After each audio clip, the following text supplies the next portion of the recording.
What? Don't say this at home, kids. So, what?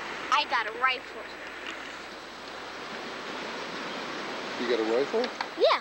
What do you need a rifle for? To shoot you.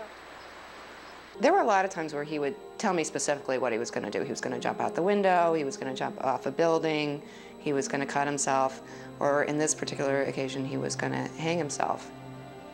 He took this pillow thing with a strap on it and climbed up on his bunk bed, and he affixed it up there.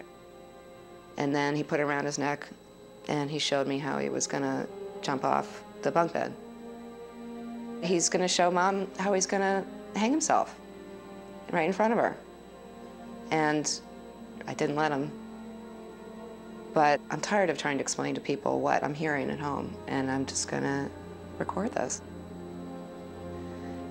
I always felt so guilty about taking those pictures. But I was so tired of explaining to people my son wants to kill himself. She's my hour. Absolute power. He did not have a Britney Spears phase. He did not have a Backstreet Boys phase. He went straight to Dylan, Neil Young, Nirvana, and he wrote a lot of songs. Should have been, could have been, would have been dead if I didn't get the message going on in my head. You asked me how, I told you. You said, wow, take it now since you learned it, not how. His lyrics touched on things that you can't imagine a kid that young would even think about. You would think it's all a freeze. If I could be cutting myself on the neck, threading you with my knife, saying you're gonna die tonight. Stop! Well, that's because I'm depressed, nothing less, curious, furious. So somebody kill me, please. I'm standing on my knees. Somebody kill me, please. Pretty, pretty, please. I'm standing on my knees. It's biscuit. It's because I'm depressed. Okay, that's it. When he was maybe 8 or 9, he kept a journal, and I saw it and took it out and started reading it, and there were these poems in it essentially saying, I'm prepared for death, I'm not afraid of death, these really deep poems. And I was probably 15, 16 and going through my moody phase, and I remember thinking, wow, these are thoughts I'm having right now. I felt there was something really powerful going on in his mind, that he had a sensitivity, a maturity that was way beyond his years.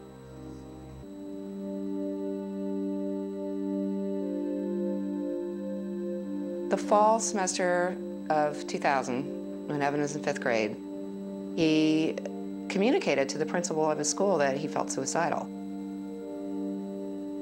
We get a letter, and of course, you know, I suggest a psychological evaluation. Well, I'm already in.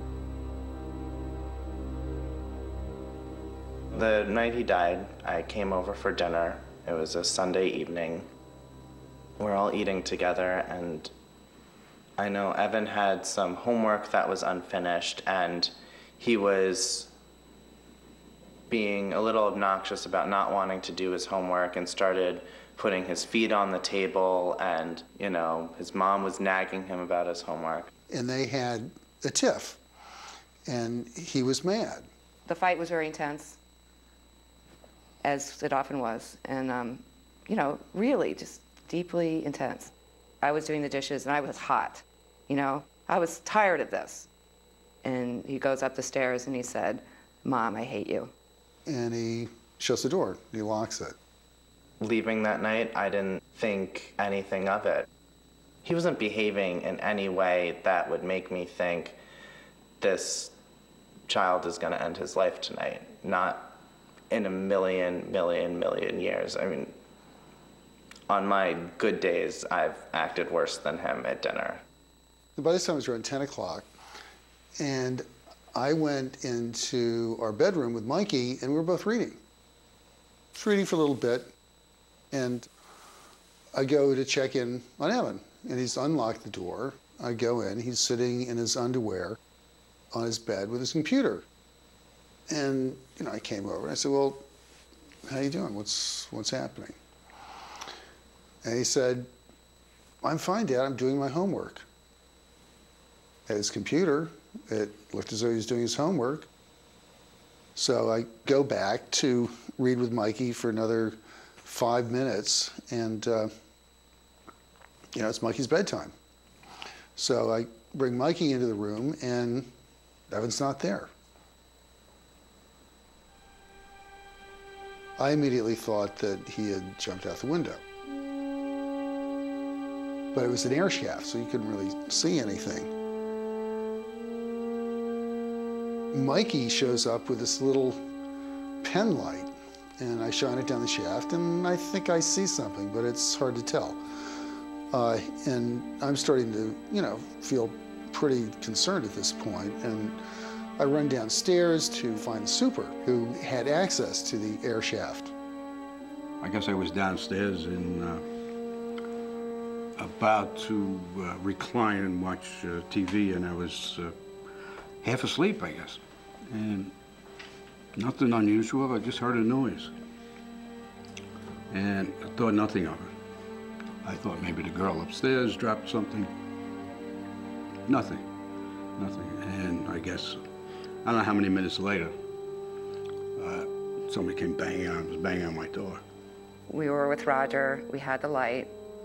I had a cell phone and keys, and we went through this labyrinth some kind of way, and Hart got there first, and Evan was there, and he was on his back, and there was blood.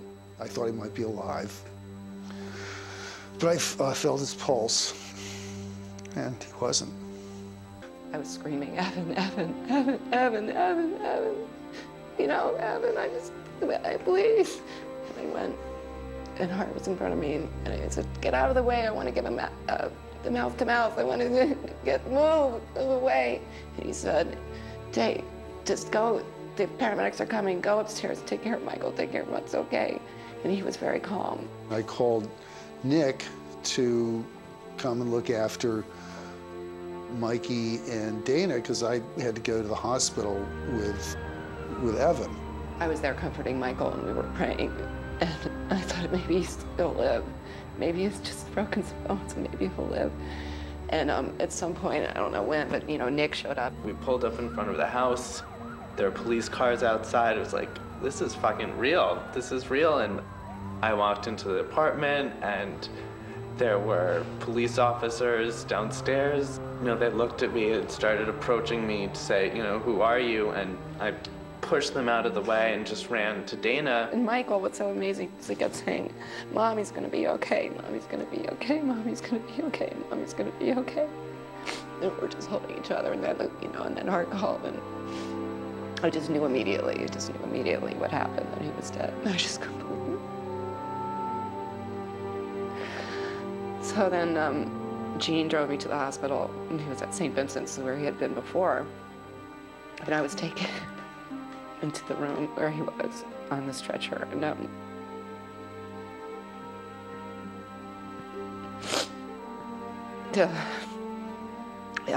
you know, he wasn't cold, and he had his boxer shorts on. And he took the sheet down like this. I held him, and I closed his eyes, and that's it. And then I got a call in the car from Nick. It said, I found his note. I found his note. I remember the officers asking me whether there was a suicide note, and I hadn't even thought about that. And we looked around his room, and there was nothing, and then he pointed to the computer and opened it, touched the screen, and sure enough, a letter came up.